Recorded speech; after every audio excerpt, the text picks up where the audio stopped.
আসসালামু আলাইকুম ভিউয়ার্স, কেমন আছেন সবাই? চলে আসলাম নতুন আরেকটি ভিডিও নিয়ে। তো আজকের ভিডিওটা হলো কিভাবে টিক কালার করবেন এবং কিভাবে টিক কালার মিক্স করবেন এই বিষয় নিয়ে।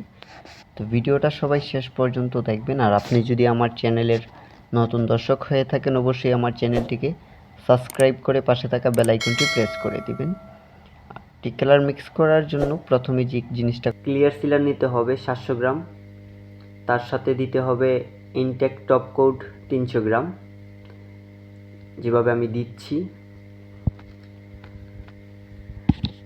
তারপর দিবেন 446 থিনার 2 লিটার। তো 446 থিনার 2 লিটার দেওয়ার পর দিবেন হার্ডনাট 600 গ্রাম।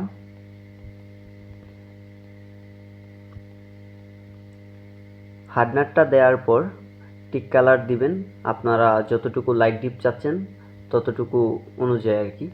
যেহেতু আমি লাইট কালার করব, তার জন্য আমি 3 ডিপা কালার দিব। এই যে দেখেন 3 ডিপা কালার দেওয়া শেষ। তো কালার এবং সিলার টপ কোট সব কিছু দেওয়ার পর ভালো করে মিক্স করে নেবেন। সব কিছু পরিমাণ অনুযায়ী দিবেন, দেওয়ার পর মিক্স করে নেবেন।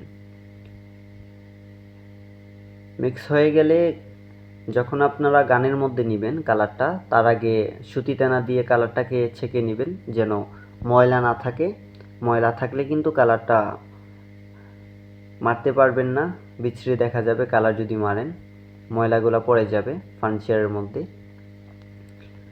আর যদি আপনারা আমার মতো চেয়ার ডাইনিং কালার ফিনিশিং করেন টিক কালার দিয়ে, প্রথমে চেয়ারটাকে উল্টে নেবেন। আমি যেভাবে কাজ করতেছি উল্টে নেওয়ার পর প্রথমেই আপনারা ব্যাক সাইড, ভিতর এগুলা কালার মারবেন। আর কালার মারার সময় একটা জিনিস খেয়াল রাখবেন, গানের হাওয়াটা যেন মিডিয়াম থাকে। আর সবথেকে বড় কথা হলো, আপনারা এই কালারের কাজ করার আগে গান চেক করবেন, প্লাস মেশিনটা চেক করে নেবেন যেন মেশিনের মধ্যে পানি না থাকে। অনেক সময় দেখা যায় কালার ফিনিশিং করার ক্ষেত্রে মেশিনের পানিটা চলে আসতেছে ফার্নিচারের মধ্যে। তো এই পানিটা যদি চলে আসে, সেক্ষেত্রে আপনার কালারটা বিচ্ছিরি হয়ে যাবে, কালারটা নষ্ট হয়ে যাবে, ফুরি ফুরি দেখা দিবে। তার জন্য আপনারা সবার আগে এই জিনিসগুলা চেক করবেন। আমার যে কাজটা দেখতেছেন অনেকটা স্পিডে করতেছি, ভিডিওটা লং হয়ে যাবে দেখে আমি স্পিড বাড়িয়ে দিছি। আপনারা একটু স্লোভাবে কাজ করবেন। যে কোনো কাজ সময় দিয়ে করবেন। সময় দিয়ে কাজ করলে কিন্তু কাজের ফিনিশিংও ভালো আসে, দেখতেও সুন্দর দেখা যায়। আমি যেভাবে কালারগুলো মারতেছি আপনারাও ঠিক একইভাবে কালারটা মারবেন। আর কালার মারার সময় আপনারা একটা জিনিস খেয়াল রাখবেন, আপনাদের হাত যেন অ্যাকুরেটভাবে থাকে। আপনারা যদি অ্যাকুরেটভাবে কালারটা মারতে পারেন, সেক্ষেত্রে আপনাদেরকে মিলানোর জন্য বেশি একটা কষ্ট করতে হবে না, 2 টানে কালারটা ম্যাচিং হয়ে যাবে। অনেকে আছে প্রথমে 2 টান মারে, তারপর আস্তে আস্তে আস্তে আস্তে করে আপনার কালারটা ম্যাচিং করে। তো আমি এগুলা করি না, আমি একবারে কালারটা ম্যাচিং করে ফেলি।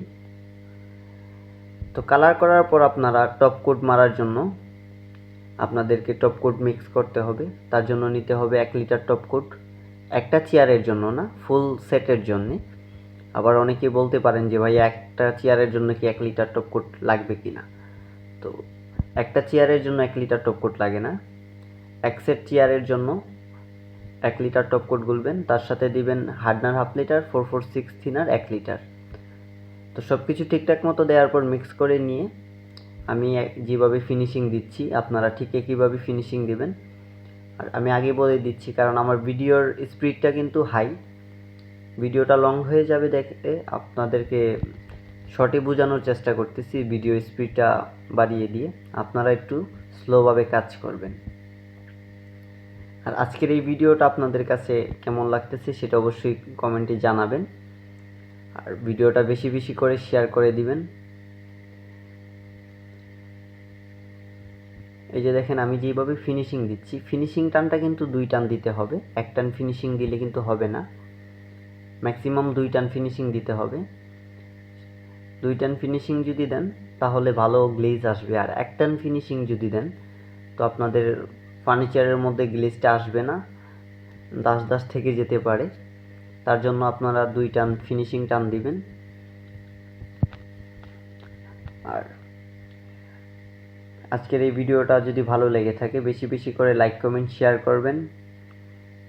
অবশ্যই কমেন্টে জানাবেন আপনারা কোন ধরনের ভিডিও দেখতে চান। এই যে দেখেন আমার কিন্তু কালার ফিনিশিং দেওয়া শেষ।